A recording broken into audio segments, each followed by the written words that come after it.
The Acting Up with GTC podcast is a production of the Granbury Theatre Company. The Granbury Theatre Company is a 501c3 nonprofit theater arts production company based in the historic Granbury Opera House in Granbury, Texas.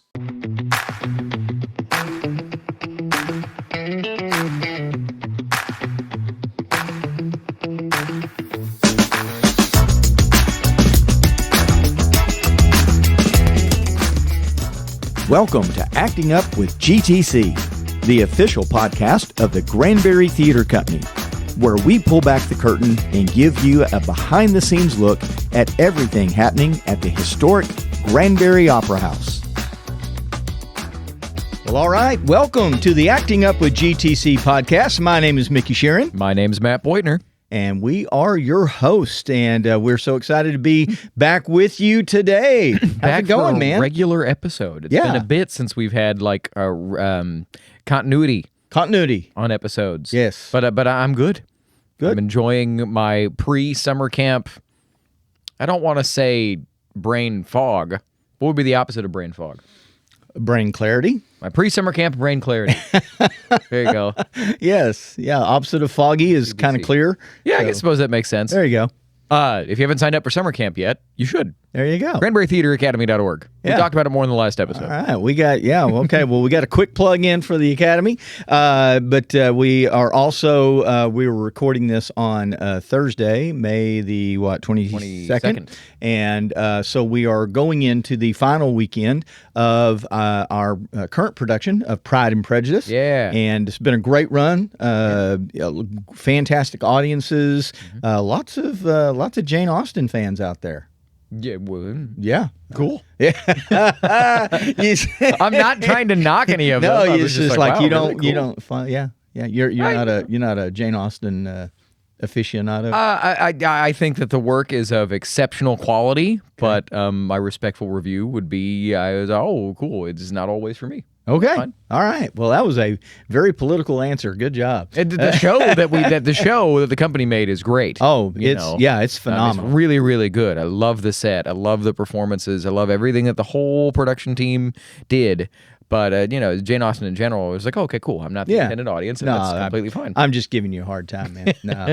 Yeah. No, but, some of those, some of the literary works that are then adapted to the stage, sometimes people who love the books don't love the stage play. Yeah.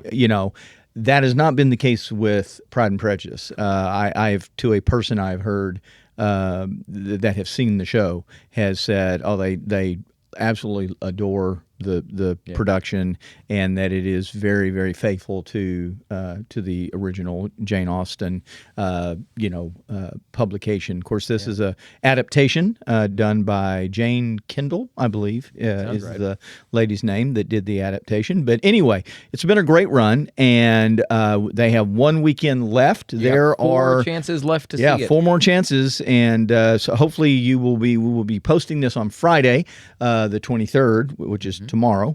Hopefully we'll get it ready to drop that quick. So if you're seeing this on Friday, you have 4 chances left to see Pride and Prejudice. So don't miss that. And then we for today's episode, we've are going to be talking with 2 of the guys from our next show coming up. That is next weekend, which is May 30th and 31st. We have our next installment in our classic rock tribute concert series, and we have our friends with Infinite Journey coming back. Yeah.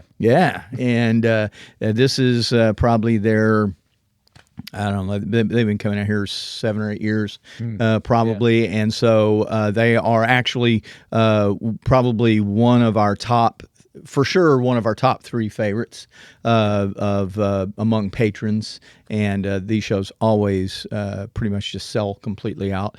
But Infinite Journey will be here. If you are a Journey fan, you don't want to miss these concerts, because all of these guys are consummate musicians, and they have absolutely nailed the classic Journey sound.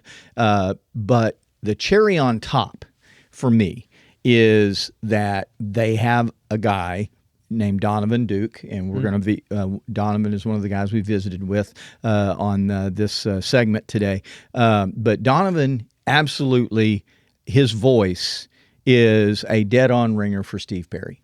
Cool. Which is, this may mean absolutely nothing to you, Mr. I know I'm born in Steve Perry I'm born in the 90s. Right. Born in the 80s. Okay, born in the 80s. 89, that's right. Yes. 89. Say it with respect. Right. Okay, born in the 80s.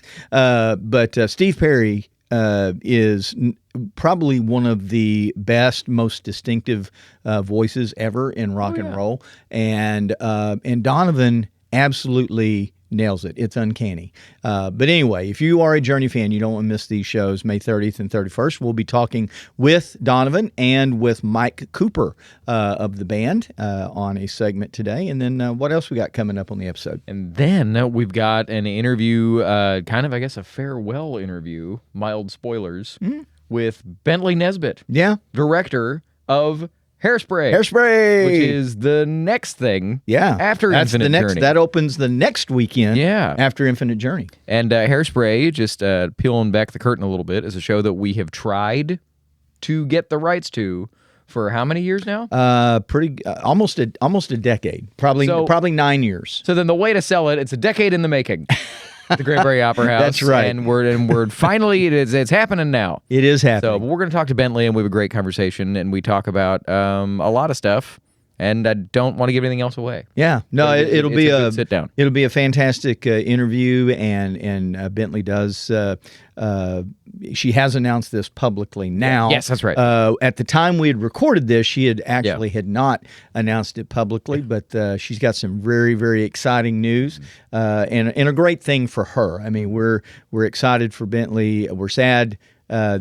You mentioned spoiler alert. She is going to be going away for a while, but we're sad to lose her for a period of time. But very excited about the opportunity that she has. So we'll be talking with Bentleigh about all of her stuff going on in her life and about Hairspray, and because Hairspray is coming along really, really nice. You know. I do know. You're, in fact, in I am. The Hairspray. I am in Hairspray. So you've got the inside track. It is. I tell you what, I do believe that there is more music in this show than any show I've ever done in my life. Oh, well, yeah. And I mean, it's incredible. Yeah. I mean, if you directed Hunchback of Notre Dame last fall. Those of you who came to see that, you know how much music is in that show.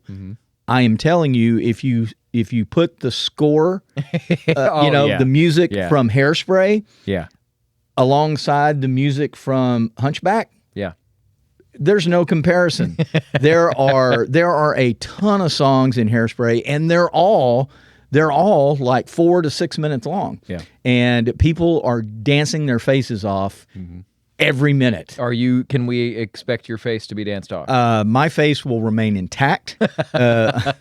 Unfortunately, I do dance a little bit in a couple of numbers. Yeah. But nothing like the real dancers. So, but it's going to be fun. Trust me. It will be. I think it will be a show that will on the in just pure enjoyment and fun scale. If you're an audience member, people, if you've been around long enough, people often cite our production of Mamma Mia in 2019 as probably the most fun they've not saying that's the best show but we've ever done, yeah. but as a patron, the most fun they've ever had watching one of our shows. I think Hairspray will definitely rival that. Right on. Yeah, it's cool. So we got a lot to do. We got a lot of people to talk to. So you ready to pay a few bills and take a commercial break? Yeah, I don't have to pay any bills, do I? And you do well, unless you don't want us to take this. Then commercial break. Let's do the commercial. Then we'll let you pay it. Okay, I know. Thanks. All right, we'll get down to brass tacks. Okay, well, we're going to take a quick commercial break. We are going to pay a few bills, and when we come back, we will be joined by Mike Cooper and Donovan Duke from Infinite Journey.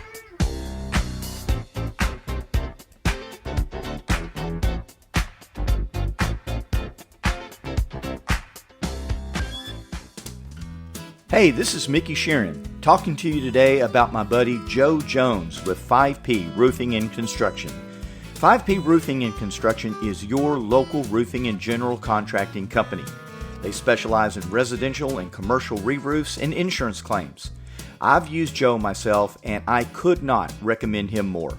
Give Joe a call today at 817-608-7663 for a free quote. And be sure to tell Joe that you heard about it on the Acting Up with GTC podcast.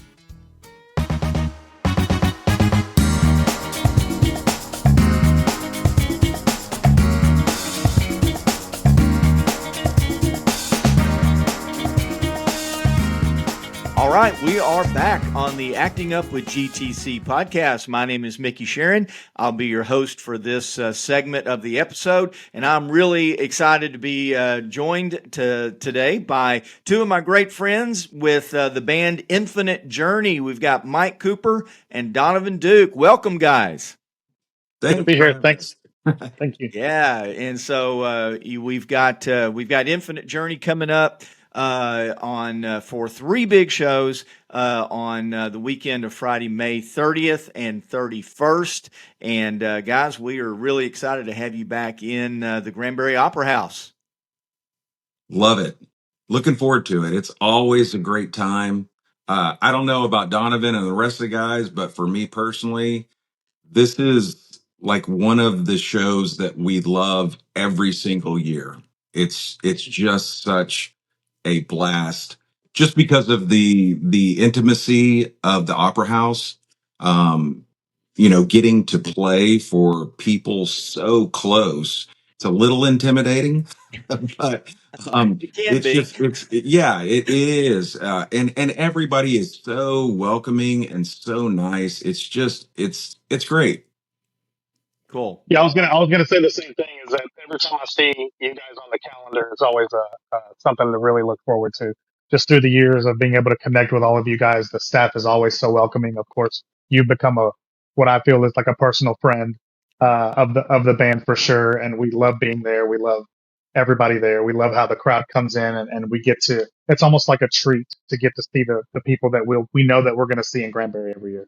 Yeah, because we do have an awful lot of repeat folks that come every year. I know we've got a lot of folks that follow you guys around the area. They're not just Granbury Opera House patrons. They follow you guys around the area anytime you're playing, and so That's right. I know we get a lot of those. But a lot of you've built up quite a following here in the Granbury Hood County area that really look forward to you guys coming. And that's one of the things I wanted to talk about today was just the as tribute bands go. And back when we first started doing our tribute concert series at the Opera House now about almost 10 years ago, there were a lot of tribute bands, but there weren't that many. I mean, today, fast forward 10 years, and there's like, oh my gosh, there are multiple tribute bands for just about every band of any notoriety from the 70s or 80s. You can probably find them. But what I think sets the very best tribute bands, and obviously this definitely applies to you guys. One of my favorite things about y'all, not only are you great guys and you're really fun and great to work with, but I'm not sure we have any tribute band come to the Opera House that your sound is as spot on realistic as what you would have heard out of the classic lineup of Journey from, the late 70s to the early to mid 80s. So, what is that something you guys, I mean, obviously, you want to try to sound as much like, because you're a tribute band, but is that something that you really, really try to hone in on? Absolutely. Yeah, let me take off for a second, and then I'll hand it off, Coop. This is just something that's very near and dear to me. When Coop and I formed this band, going on, is it 13 years, Coop? Yeah.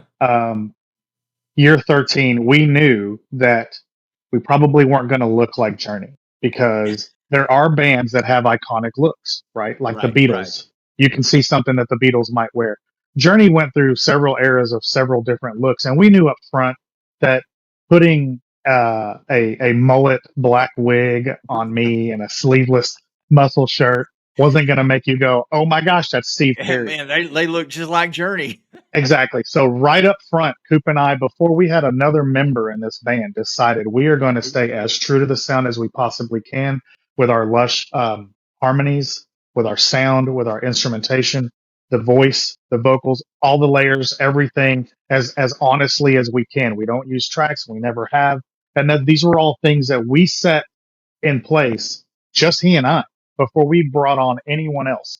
And to this day, I'll tell you something, man. I posted on my Facebook yesterday something from 2014, and I don't ever listen to us, right? And so playing that in my headphones, I was just like, oh my gosh, like if I was just a paying patron, I'd be like, and these guys are as close to the real thing as you can get. And I'm not saying that in an arrogant type of way. I'm saying it in a, man, how lucky are we that we have put in the blood, sweat, and the tears and the work in order to be able to get this and bring this to people, like with our gift. It's amazing. You know, Right. somebody famous one time said, "It's not bragging if you can do it." So I don't remember who that was, but you know, somebody said it. I love it. I mean, to piggyback off of Don, and I think he's absolutely right. It was never a look thing for us. The way I look at it, because I'm a musician and I am a music fan first and foremost. So I will go see other bands like crazy. I will travel however far I need to see the bands that I grew up with and love. But on that same tip, it's a matter of, um, if your band has a look and you're following that and you're doing the right costuming and the instruments and so forth, the mannerisms, I get that. And let's just take Kiss for an example. um, if you have the costumes and the makeup and the pyrotechnics and all that stuff to give an authentic show, kudos to you. um, but if you do not sound like them, I don't know personally if I would go back to see them. Right. Their costumes might be spot on, and that is great. But if they don't sound anything like them, I'm not interested. And maybe I don't have the same view as other people, but that's just me personally. So for us to give an authentic show as far as the sound goes, that's where it's at. And as a matter of fact, we played a gig this past Saturday. Finished the show. I'm putting my bass in my case, and a lady walked up to me and she said, "I just want to let you know, we just saw Journey twice, and you guys are better." Of course, I am incredibly grateful for that comment. At first, I say, no, no, no, no, no. No, you don't know what you're talking about, because I'm very modest like that. And it's very nice when we hear that. I don't expect people to say that, but when they do, it just means a lot to me. And I think all of the guys too, because that's huge for somebody to say that to me voluntarily. That just because if they say, "Oh, you guys are great," they might feel inclined to overdo it or something. But I mean, I was just standing there listening, and I said, "Wow, you're going to make me cry," because that's that's awesome to hear. That's just such a treat to hear people say that. I think there's something to be said about authenticity whenever you're watching a band. And while we didn't write the songs, we didn't record the albums, we didn't do all of those things, but we are, however, incredibly big fans of the catalog.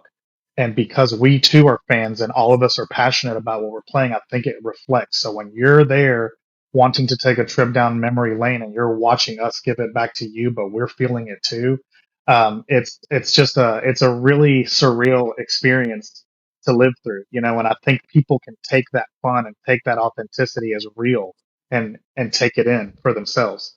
I've had just fans and stuff come up after a show and say, man, I don't know what you and Steve or you and Coop are giggling about, but man, that was so much fun just watching you guys. I don't even know what was going on. And Right. it's not even important. You guys are just having so much fun. And I'm like, yep. So Yeah. yeah, and nothing is the end of the world there. Even if something goes wrong, sometimes Coop and I will make a face at each other. And I know everybody saw it, but it's not the end of the world. We're up here just having a blast. So shift gears a little bit. Let's talk something about something a little bit fun. What is? I know all of you have to have your most favorite Journey song to perform live. So I'm going to kind of put you on the spot, Donovan. Let's start with you. What is your most favorite Journey song to perform live? Faithfully. Ah, Hands Nice. down. I don't even have to think about it. It's just, it's so emotional. I'm an emotional guy. I still remember my son, who's 21 now, when he was 8 years old. He looks up at me one day at the dinner table and he goes, "Why do you cry about everything?" Because I'm an emotional guy and I connect with things. And so that song I connect with so deeply. It obviously I think about my wife while I'm singing it, but it's just something that I could do. I tell people I can nail it faithfully because I'm so emotionally connected to it. Even if I had 103-degree temperature and was right. sick of the dog, if Coop said, "Hey, I need you for faithfully," I got it.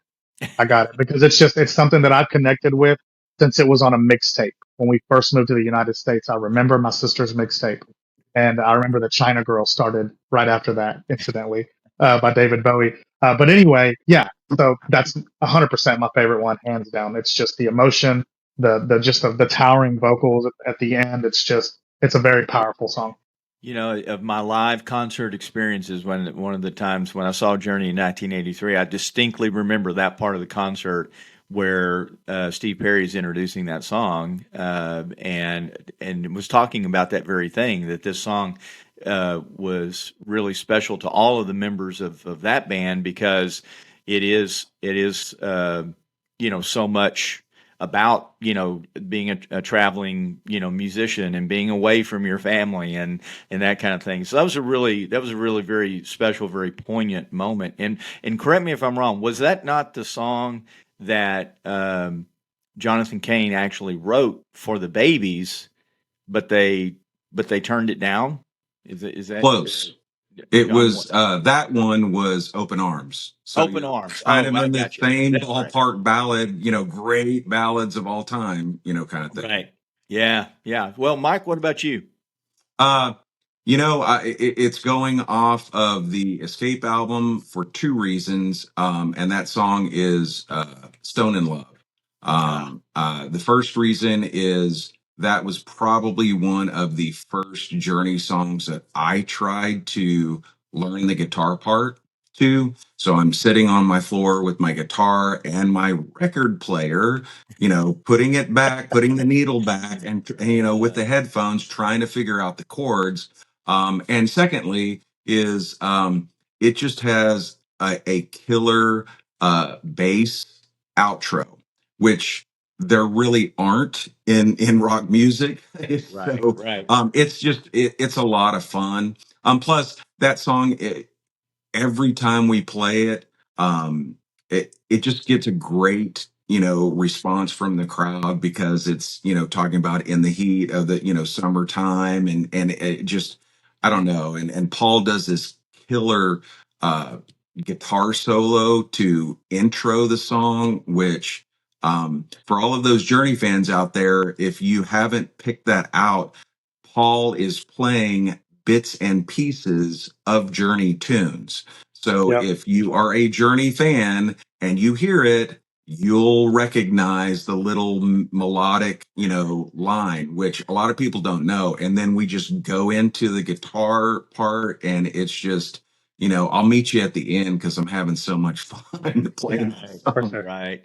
We'll have to listen to that for that next weekend when you guys are here, because Yep. that again, that's one of my favorite Journey tunes too, and it's such a great song to play live. I'm not a musician, but it just sounds like a song that would be a great time to play live. You can have the Absolutely. deadest crowd around, and they will stand up for that one. As soon as they Yes. hear that, there they are with their hands clapping. They're ready. Yeah, Yeah. And the harmonies are so sweet in that song too. I mean, it's great. Love it. yeah. What's your favorite thing about coming to play at the Granbury Opera House? If you had to pick one thing, what's your most favorite thing? Go ahead, Coop. I would say love being on stage and performing. The treat is going into the lobby and meeting everybody, hands down. Everybody is, like I said, they're so welcoming. Love hearing their personal stories. Love hearing that they, I can't remember. There's a couple that specifically comes every year, and I think it's right around their anniversary or something like that. So there are so many stories like that I love hearing. I never get tired of that. I mean, it's great. Right. Right. For me, it's just about the connections. When we were talking about people seeing our authenticity, for me, when we're at Granbury, it's such an intimate setting, and like Coop mentioned earlier, they're up so close that Yeah. I can actually scan the crowd and make these nonverbal connections to a particular song, and I can tell that it means something to this couple or to this person, uh, and it's probably tied between those little connections and Paul and I and Coop sometimes going out into the crowd because Right. they just have a absolute blast. And sometimes it even starts to make me nervous. Like it's just like what's the word? It's just like overload, sensory overload, because there's so much going on and there's people wanting to. It's just crazy, and it's such a blast. It's like a family reunion, if I can get Right. corny. Yeah, Well, And we that's don't get to do that at other venues. So no, right. not at being all. able to access the crowd like that Yeah. is amazing. I mean, so that's why we try to do it. We're like, we've got this great opportunity. We don't Take advantage. Yeah, exactly. Yeah. yeah. Yeah, it's not often that you get to play a venue where you can literally reach out and touch the audience or walk out into That's the right. audience. So yeah, Yep. that's kind of a special deal. Mhm. So well, guys, that's probably a great place to cut it off. I just want to thank both of you for being with me this morning on this segment, and I'll just remind everybody, Infinite Journey coming up. Friday, May 30th and Saturday, May 31st, 3 shows. And you better get your tickets quick because there's not many of them left. And so go online to GranburyTheatreCompany.org or you can call our box office at 817-579-0952 and get those tickets and be at the Granbury Opera House Friday, May 30th, Saturday, May 31st to see my buddies Mike Cooper, Donovan Duke, and the rest of Infinite Journey. Guys, thanks so much for being with us today. Thanks for Thanks, having Nick. us. Appreciate you, man. All right, Thank we you. will see you guys soon. And with that, we will be right back after this sponsor break on the Acting Up with GTC podcast.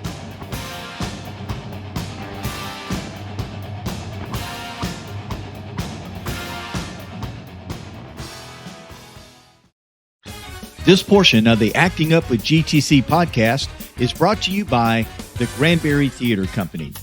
You can't stop the beat and you can't stop the fun, and you won't want to miss Hairspray at the Granbury Theatre Company.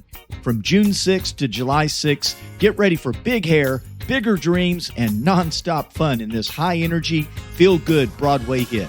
Join Tracy Turnblad and friends as they sing, dance, and shake things up on the Corny Collins Show.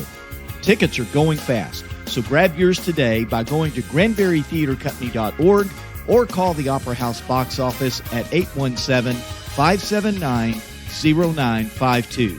Don't miss this summer's biggest musical party, only at the historic Granbury Opera House.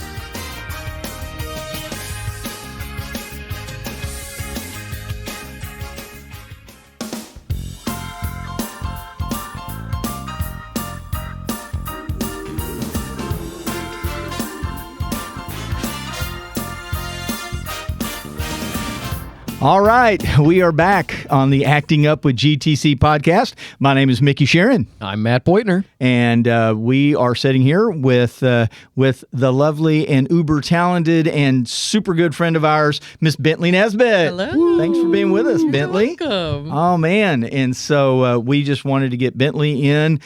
She is going to be directing our first big summer production of 2025. The lovely musical Hairspray. Finally, that we have been trying to get. Finally for years. got it. Yeah. How are things going? They're going great. Ashley has been plowing along with music, and she is like 3 days ahead on that schedule. Sydney, who's our choreographer, has just been killing it. So it's Ashley Green. Yes, Ashley Green, music director. Sydney Roy, choreographer. Right. Apparently making Gavin throw up yesterday, which shout out Gavin. Love you, Gavin. And then I did 1 day of blocking, so I went ahead and got 2 of my big songs. So blocked Mama, I'm a Big Girl Now, and I Can Hear the Bells. So it's plugging along. Coming right along. Yeah. Well, I know just the choreo videos that are being posted on the cast page look great. Mm-hmm. I mean, they're just recording them after Sydney teaches them, and they look really good. Yeah. And so it's like, okay, we got some dancers, Mm-hmm. you know. Well, and I think it also helps that Sydney is so I've known Sydney for years. Yeah, we worked at If I knew that, I forgot about it. Yeah, so we did Kids Who Care together. She was maybe a middle schooler, and then it was like my freshman year in college. And so I did 3 summers at Kids Who Care. Yeah. And so I got to see her as like middle schooler, high schooler. And then we re-met doing Hunchback and like immediately hit it off. And so I asked her, I was like, Sydney, please apply. I'd love for you to choreograph. So it helps also, in addition to having really good dancers, that Sydney's just also a brilliant choreographer. Right. And the way that she teaches it and chunks it, I think just makes sense to people's brains. I've heard numerous people in this cast have said, going back to the dance call after auditions, that this was the most fun dance callback they've ever had, and they've really, really enjoyed the choreography process so far. And so, obviously, Sydney's a great teacher. You can really tell that from just the way she does, things. And but that's really funny that you knew her way back then, and you've not because I mean, a lot of people think theater in the Dallas-Fort Worth community is this just overwhelmingly large, community. And really, I mean, there are a lot of people, but really it's not. And so it's odd that your paths have not crossed since you worked together, or y'all were both at Kids Who Care. Yeah, well, because then I started teaching. She graduated high school. She went to college, and then she worked at Kids Who Care for a while. And so, it was just like both in Fort Worth, kind of in our little lanes, like chugging along. And then, so then now she's choreographing this. She's also now in charge. I think she's the education director with High School Musical Theater Awards with Dallas Summer Musical. Oh, okay. So that's been really fun because my school entered that for the first time this year. Oh, that's fun. Yeah, so it's been like a really fun, like, every time I see her name pop up in my inbox, I'm like, hey, Sydney, this is cool. Yeah, that is cool. So you let's talk about a little bit your history with Granbury Theatre Company, or let's talk about first what you do for for a living, and that you're gainfully employed. You do a lot of stuff with the Granbury Theatre Company, but you don't actually you're not employed by us. So what do you do for a living? I am the director of theater at I Am Terrell Academy for STEM and VPA, which is a public high school in Fort Worth. Okay. All right. And you've been a teacher for how many years? 9 years. 9 years. And you did your first show with Granbury in 2017? That sounds right. South Pacific, right? Yes. Yeah, because we were talking earlier today that y'all came at almost the same time. Yeah, because I did A Few Good Men, and the next show was South Pacific. Yeah, so we started kind of arrived at the same time, and then we both just kind of never I don't know left. that I knew. Literally, we stayed this whole time. You burrowed in and never left. I don't know that I knew who you were until Arsenic and Old Lace, I think. Well, that makes sense because I saw you in Joseph, and I was like, oh my God, he's so good. Who's this guy? Stop. Stop. But I remember we were hanging out in the green room, and you were like, it was during Arsenic, and you were like, Matt, are you auditioning for Guys and Dolls? This is throwing it back. Yeah. Yeah. And I was like, I don't know. And you were like, you should. So already recruiting. Like, right. 7 months ahead of time. I don't even think I was slated to assistant direct at that point. I think you were. I don't know, because that one, I was originally not slated to do Guys and Dolls, and then I got asked kind of late for it. So yeah, that may have just been like, hey, you'd be really like, as a friend, your voice would be really good. I really feel like you would be good at this. Yeah. So right on. Well, there's some Granbury Theatre Company history for it. Yeah. But yeah, we both came here 8 years ago. Yeah. 8 years almost exactly. Yes, because we were doing. South Pacific opened right about now. No, we did. No, we would have been doing getting ready to open A Few Good Men. Yeah, South Pacific right was now. the first summer show. Yes. Yeah. Okay. So but yeah, y'all came along about the same time, and then you, as you just mentioned, you assistant directed for the first time on Guys and Dolls in 2018. Yes. And then what was the first show you directed for Granbury? The first show I directed for Granbury was Grease. Yep. Okay. Back. That was 2019. Sounds right. Yeah, summer of 2019. Yes. So I directed Grease, and then after Grease was it Blonde? Was Blonde? Legally Blonde. Yeah, Legally yeah. Blonde. That was the COVID show. In the fever dream of COVID year. Yes. And then after that was my back-to-back summer of West Side's co-directing West Side Story with Nolan, and then directing Sister Act. Yes. And then I did 9 to 5, and then Oklahoma, and now Hairspray. All right. All big shows. Yes. All very, very big shows, but all very successful shows. One of the things I've always appreciated about, well, really both of you as directors, I've worked with both of you as directors and love working with both of you, but your shows are always so well organized and well done. I mean, the end product is always so well done. And so I really appreciate that about both of you. But I know you as a director, Bentleigh, you love to let your actors kind of fill in the space. You do your blocking, and and it's kind of generalized. I mean, all directors are different. Some directors I've worked with, I mean, they block you down to the you're going to move 10 foot to the right here, and now you're going to move forward 3 steps. But then other directors really like to let the actors kind of fill in those empty spaces, and that's one of the things I really love about working with you. Thank you. Well, it's because I've had both. I've had the directors, that on this line, this gesture with this angle, and then I had a director in college who did just move what feels natural, which is my nightmare as an actor. Yeah. And so, and a lot need of a little bit of direction. Yeah, and so a lot of it is I consider myself an actor's director, and it's because I was an actor first. Yes, tell me point A to point B where I need to go, but also then give me the room, the space, and the trust to do what I was hired to do. Yeah. And then, I think it's my job as a director to then shape it and, let's get to a place where we're there together. Right. But I mean, ultimately, I hired you for a reason. It's because I like what you're doing. Right. And I want you to do your interpretation of the character. Sure.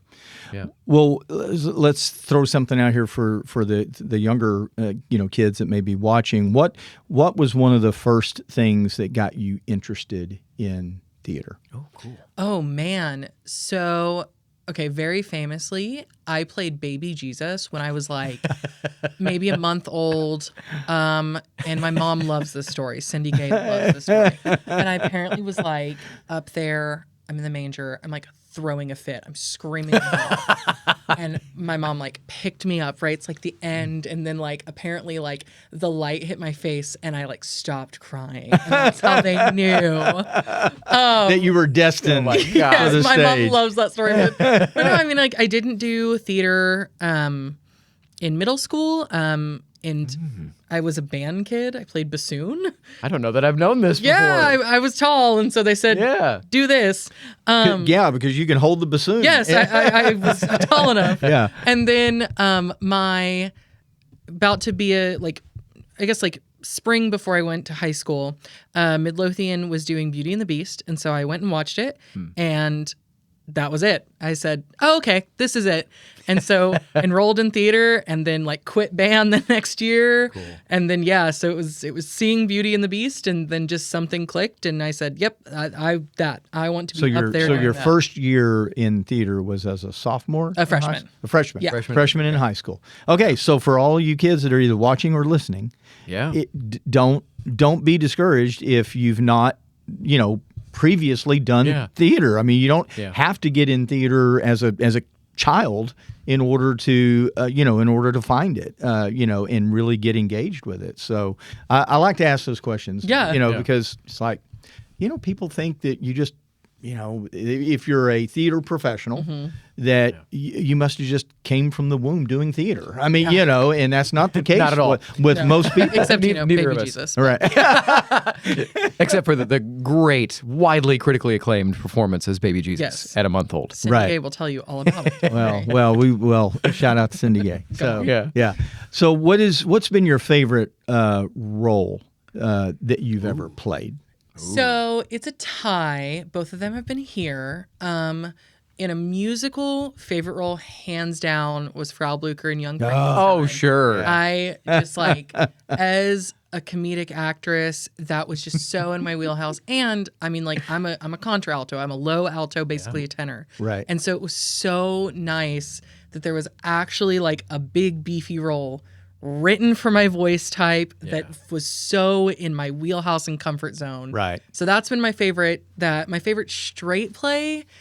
Oh, that's so hard because that's also a tie. I would say comedic play, Noises Off, was so much fun. I've never been more exhausted in my entire life. Yes. And it was cool because that was actually me revisiting that show. I did that show in high school. It was our last play my senior year. Oh, okay. And I played Dottie, and then I've wanted to do it here forever. And so getting to play a totally different role, who I was like, oh my God, Belinda, we're the same person. I love this. But then my other favorite role I've done in a play, playing Malin in Steel Magnolias was a dream come true that I didn't realize it was a dream come true. Yeah. Because when I what role is you auditioning for? I think I put Malin on there, but last because I was I think then I was I'm 29. I am way too young to play this role. Yeah. But then the stars aligned and it was so much fun and so therapeutic. And so yes. That's a cool role in a very good show. A lot of people will point to that, straight play as that's my favorite play, and that's obviously a lot of people, that's their favorite role in that show. So if you have one, you may not, but if you have one, what's been your favorite show to direct, either here or anywhere else? Oh, okay.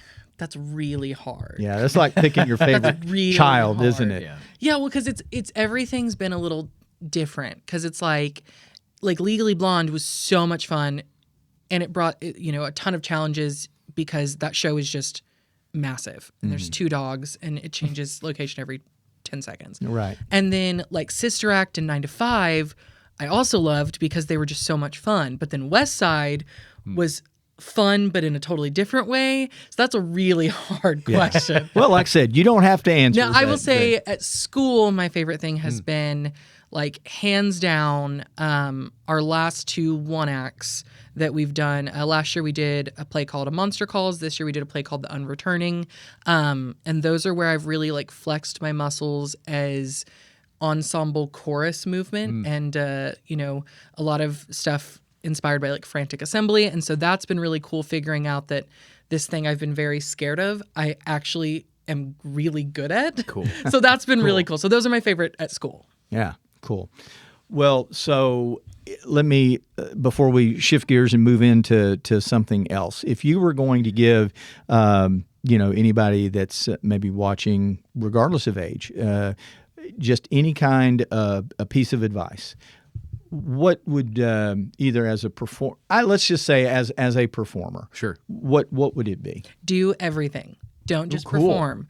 Yes. Do props, stage manage, direct, work backstage. The second I started doing other things, I became a better performer. Absolutely. Just like as a director, I became a better director when I stage managed. The more that you can understand and actually like go through what other, because, you know, theater, it's the ultimate collaborative sport. Sure. Like you can't do it by yourself. The more that you understand and have experience and can speak that lingo with people, the better practitioner you are. So do Absolutely. everything on the planet. I don't believe anyone is just a performer or just a technician. I don't think that is a lie. Yeah, 100% agree with that, and I love that answer. And I think, Matt, if I'd asked you, you'd probably said pretty much say the same. Largely the same thing. But yes, I mean, anytime I get to direct, it always makes me a better performer.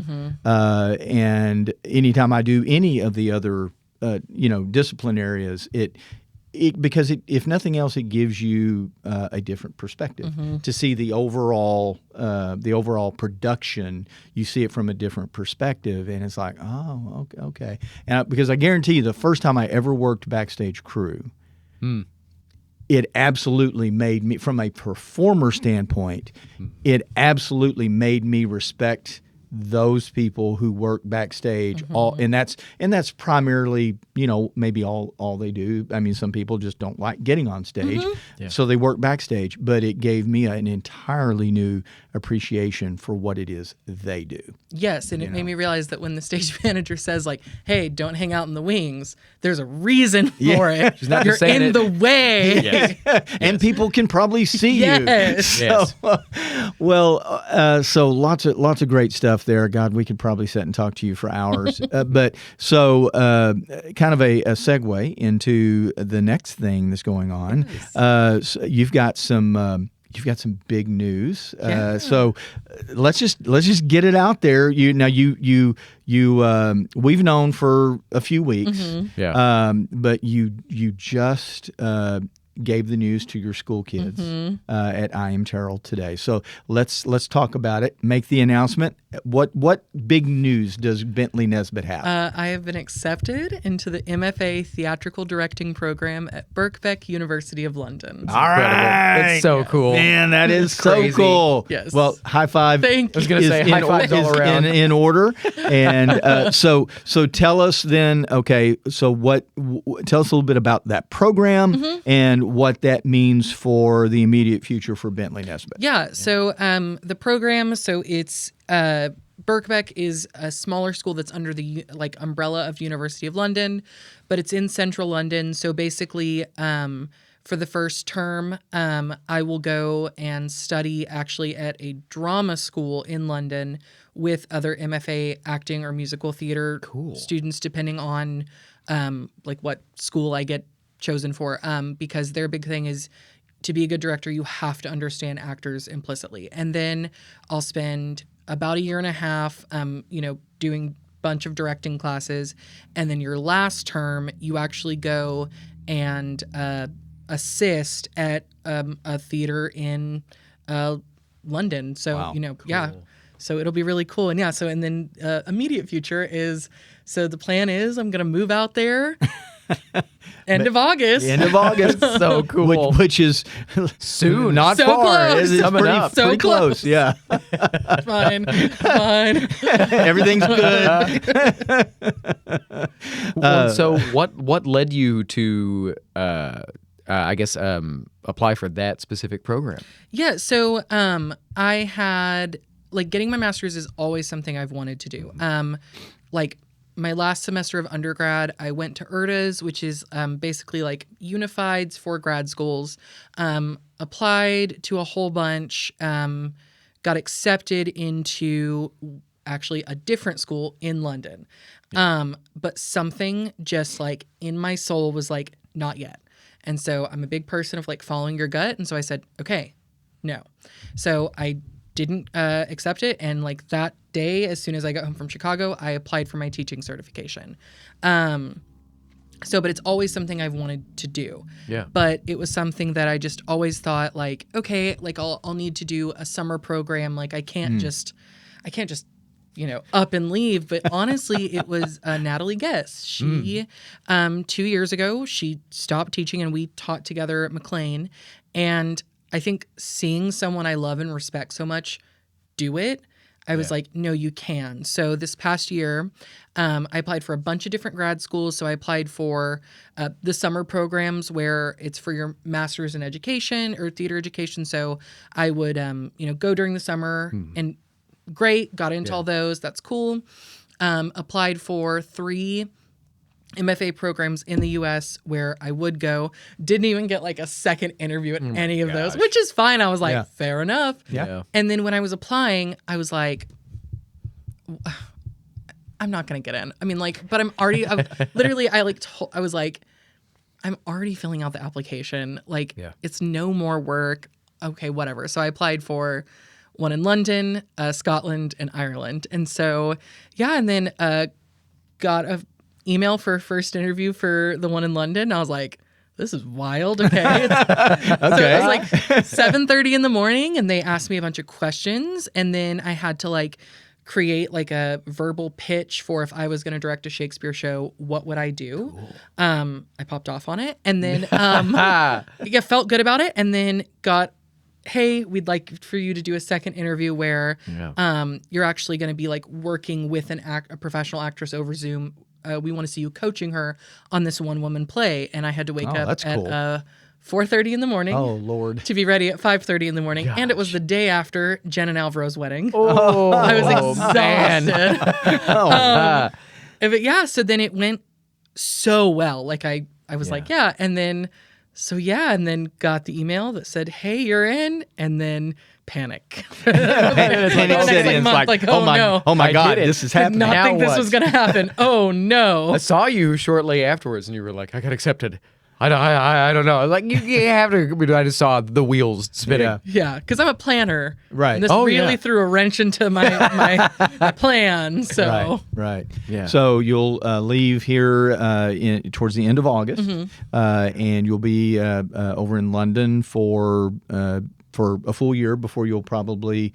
But you think you'll be able to come home next summer? Yeah. Well, cool. Yeah, because I'm definitely will come home next summer, and then like my little sister is getting married in November, so I'll try to come back for that, and then like Christmas break, like it'll be short visits back, but and then next summer I have more than 2 months off. Oh, cool. So that's the plan. Is that'll be my like actually like getting to be a human. Yeah. Eat a lot of Mexican food. Yes. So much. That is totally fair. I've been watching a lot of TikToks about British food. I'm very scared. It'll be great. But I do foresee a few remote episodes.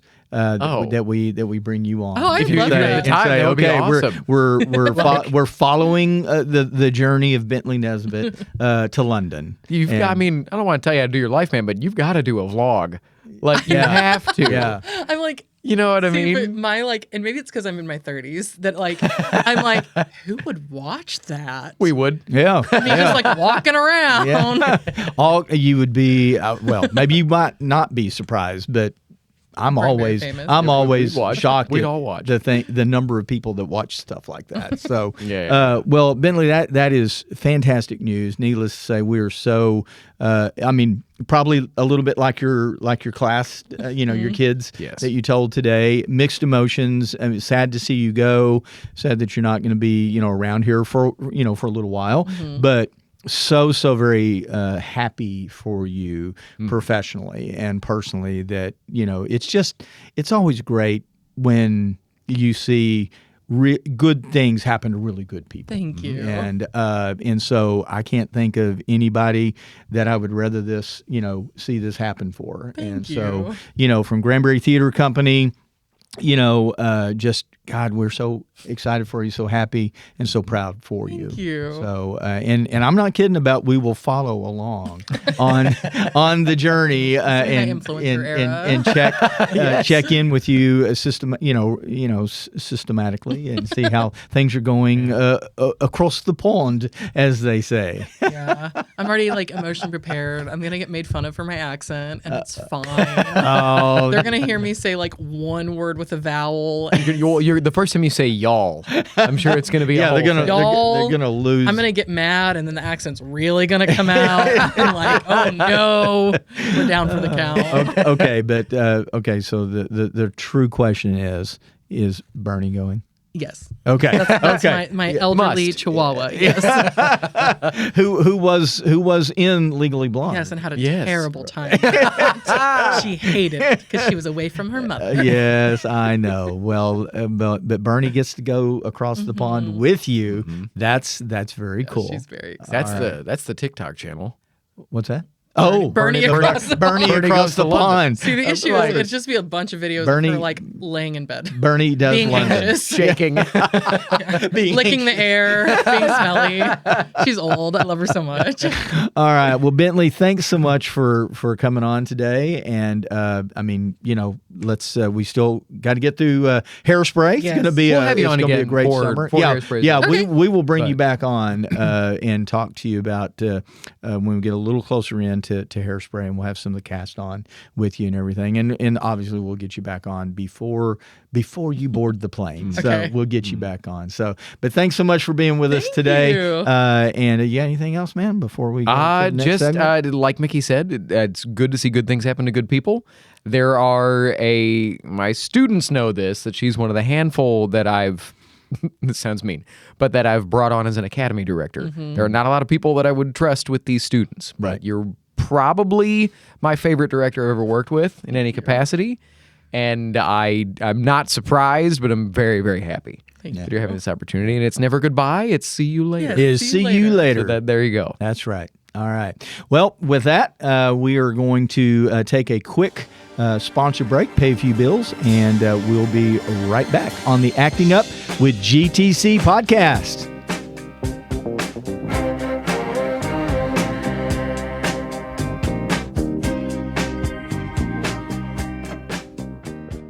Are you planning a trip to Granbury, Texas anytime in the near future?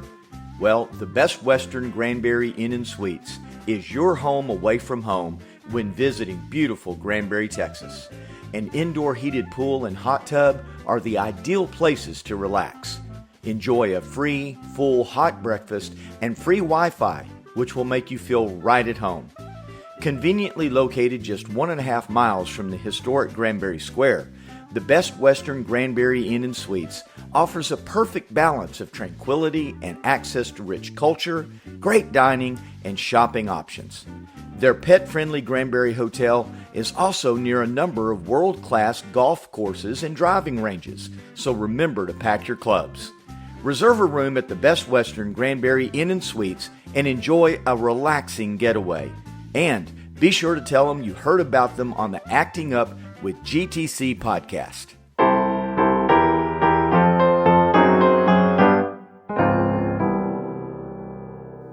All right, we are back on the Acting Up with GTC podcast. My name is Micky Shearon. I'm Matt Beutner. And we just want to send a big thank you out to our guest on today's episode. Thank you to Mike Cooper and Donovan Duke from the band Infinite Journey. And they will be with us for 3 shows next Friday and Saturday, May 30th and 31st at the Granbury Opera House. Don't miss this show. Get your tickets.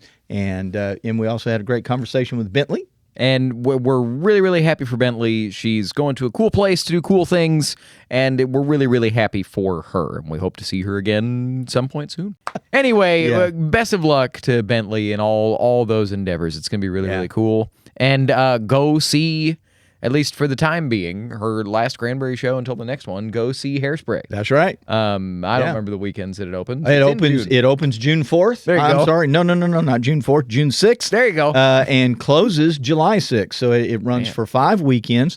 So you absolutely don't want to miss your opportunity to see a show that we've been trying to get for the better part of a decade. Yeah. So don't miss it. I promise you, you're going to want to see Hairspray. And yes, as you said, come see Bentleigh Nesbitt's, at least for now, her final show that she'll be involved in with Granbury Theatre Company. But for the Infinite Journey shows, Hairspray, and all of the rest of our season of great shows, you can go to GranburyTheatreCompany.org, or you can call our box office at 817-579-0952. I am so proud of him. I've committed it to memory until the next time that I mess it up.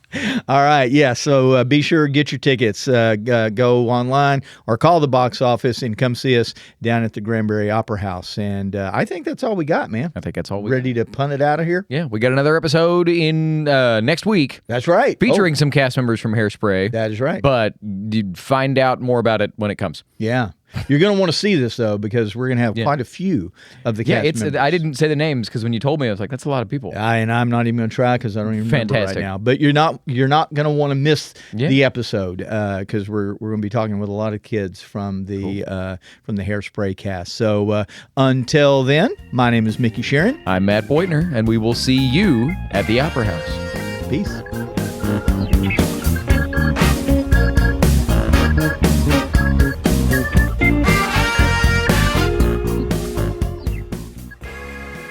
Thanks for listening to Acting Up with GTC. To support the podcast, visit our Patreon page, patronize our sponsors, and come join us for an upcoming production at the Granbury Opera House.